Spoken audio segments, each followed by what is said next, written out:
about release. Whether it's letting go of people or letting go of insecurities, emotions, old ways of thinking, old habits. Release. Yeah. I will start off with just some things that I've been going through on a personal journey. I'm actually going through another spiritual awakening, and I feel I've had a few in life, but this one is just as intense, if not more, than my very first. And by my very first, I mean when I was first realizing I was psychic and an empath and all of these things. Yeah. It's happening again, but it feels good because this time around, I don't feel quite as lost within it. In some ways, I know how to navigate, but at the same time, what is bringing up within me is things I didn't see, things that either they were still old ways of thinking or habits that had not been fully released, or insecurities, or even people or how I deal with people coming to the surface to be released. And if you feel on some level you're going through the same, just kind of try to get excited about the process. I know it may feel very uncomfortable and tiring, but coming out of it, know that you're going to be much stronger, and it's for your highest evolution. So at the end of it all, it's going to be worth it. Yeah, because sometimes you just have to take note of our changes every day. They come in subtle ways, right? Because we're in this process of routine. We do the same things. We're with the same friends, generally speaking. So we don't even notice. But then you'll have this rush of new information that comes through and knocks you in your face. And you're like, oh my God, I feel like I have to change everything. And that's what Erika is kind of mentioning. Like, she has grown so much, but this new wave of information that she's been asking for, like, how do I get to that next level? It came in and awakened her to this next level. So there isn't a such thing as like one spiritual awakening and you have all the answers and you know everything. You know, you're always learning, but then there's that extra boost. And I feel for me, the release has been in terms of people, you know, people that I'm used to being around. I feel like this year of 2019 has been the ultimate purge, and I was really getting down on myself. How do I care and love about so many? And I'm noticing that my friend circle is transforming. Mm-hmm. You know, the people that were staples aren't, you know, any longer. And I wanted to go back to either trying to figure out how to make it work or overthinking about that person. But it is okay to release. We're often taught that letting go is, you know, a tough process, but it doesn't have to be. It can be something that you look forward to, because when I framed it in the mind that I've asked for a lot of new experiences and opportunities and growth. So if I'm asking for more, I have to create space for the something more. So if my life was just so full, there isn't much room to receive anything different or new. And it doesn't mean that you can't reconnect with certain people down the line, but sometimes staying around the same group, always, you're not evolving because you're in the environment that trains you to hold yourself at a certain vibration. So to evolve, to get all the things that I've been asking for, Spirit's like, okay, let's just move this to the side for a moment. Let's just switch out some friends. Let's go within, focus more on your inner self than maybe going out so much or hosting this event and that so much. Slow down. Things need to be taken away in order for you to have the silent time to be able to hear what is next. And I didn't have much time to hear what is next because I always wanted to do for the friends all around me, which I love that quality of giving, but at the same time, it didn't leave much to receiving. Mm-hmm. So that's where I'm at now, is making peace with if I lose someone or some group or you know, an opportunity, it's just a moment to pause and notice the space that has just been created and to give gratitude. Because instead, if you lower your vibration by being terrified or being sad about losing, then you drop your vibration and you're missing the beautiful thing or experience that was coming to you because you're no longer a vibrational match. So I encourage you to see loss as something beneficial, because nothing is innately good or bad. It's just an experience that we're having, and it's in alignment with what our soul has been asking for. Mm-hmm. Yeah. And the thing about loss and release, it does push you out of your comfort zone.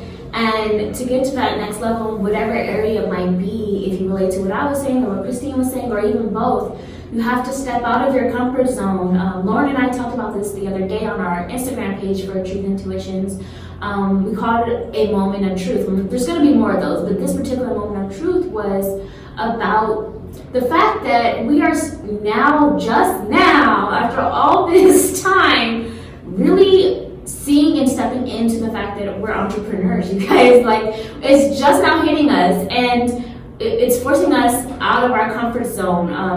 In the past, for me, I had either been an employee for somebody else, or I was working from home doing readings in the comfort of my own home in a bubble.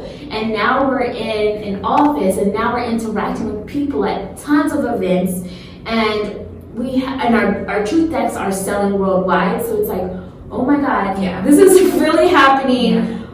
I'm uncomfortable, but I'm excited, and it's hard, but exciting. So you have to step out of your comfort zone if you want to get to that next level. And if, like what Christine was saying, she was very uncomfortable losing her comfort zone of her friend group, but it's just because there's going to be more to come that are more within vibration.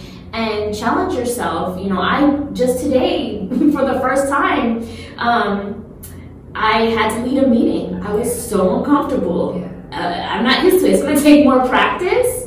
I'm proud of myself for the fact I got through it, but it needs some brushing up. But that's just part of this process of realizing I'm a boss, I'm an entrepreneur, and I'm going through this spiritual awakening. And part of this spiritual awakening, I had the spiritual side of things done. I got all that, but now it's like world knowledge and how to interact with people in terms of business, and that's another awakening for me on a new level.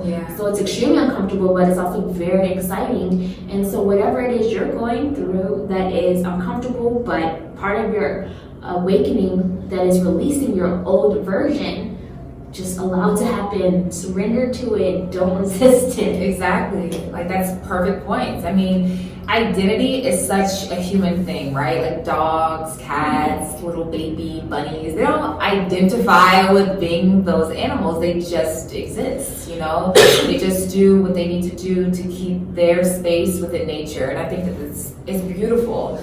And I want us to get in that mode of just existing and being, and not placing too much emphasis on identity, because like Erika said, she's now evolving and realizing, I'm an entrepreneur. I am no longer an employee. But when you identify as an employee for so long, that can be the mindset. So a lot of times we get those clients who ask us, how do I shift over to entrepreneurship? Or how do I shift into like becoming an artist when I'm just so used to being an employee, or, you know, being in a cubicle, or, you know, doing this or doing that. And it makes sense that you adopted a way of seeing yourself, right? You don't need to hold tightly to that. You don't need to cling to it. It is not a safety net. Actually, it is something that inhibits your growth, because if you only see yourself in one lens, that means only a certain amount of outcomes can happen to you vibrationally. And I really want you guys to experience the most that life has to offer, like in every facet. So the more open you are, and not just, I am Christine, the this, the that, the that. It's like, just say I am, you know, and whatever that looks like on this Friday is what it looks like. It may be different on Sunday. I may see myself as something completely different. So play around with that space of seeing yourself in different, you know, roles. I would also encourage mirror work. You know, I've been diving deeper into the space of mirror work.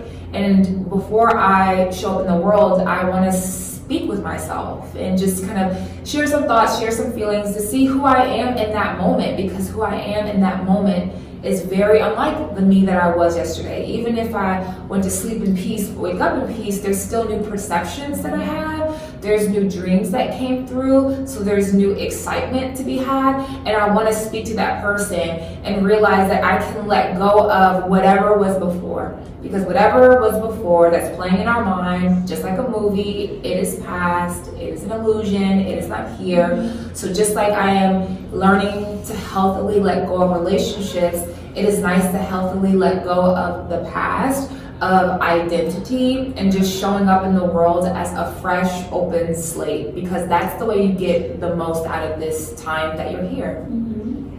Yes, So we really hope that you took something away from this. Yeah. And if you have any things that you're releasing, or maybe you relate to us, but you have your own spin on things, definitely share it below. We would like to hear what everybody else is going through, because I do feel that this is also a universal shift right now, where everybody is going through a transformation and certain things are dying off. So embrace it and know that after this comes new beginnings and rebirth, and that's something to look forward to. It's such something to look forward to. Like those that are also, going through a space of moving, like physically moving from state to state or state to country or job to job. There's so many ways that, the death card and the tarot can apply, but not in a scary way. We're learning to embrace death, right? Because there's so many different chapters in our existence.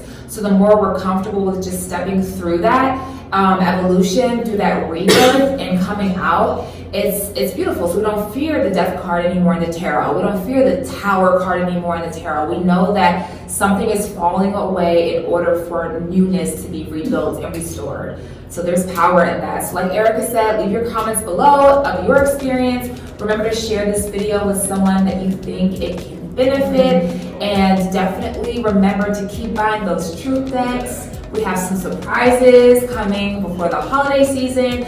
So remember to check out our Instagram and our website, truthintuitions.com. That's the website. If you haven't been, check it out. Subscribe, and we'll see you next time, Vibers. Bye. Bye.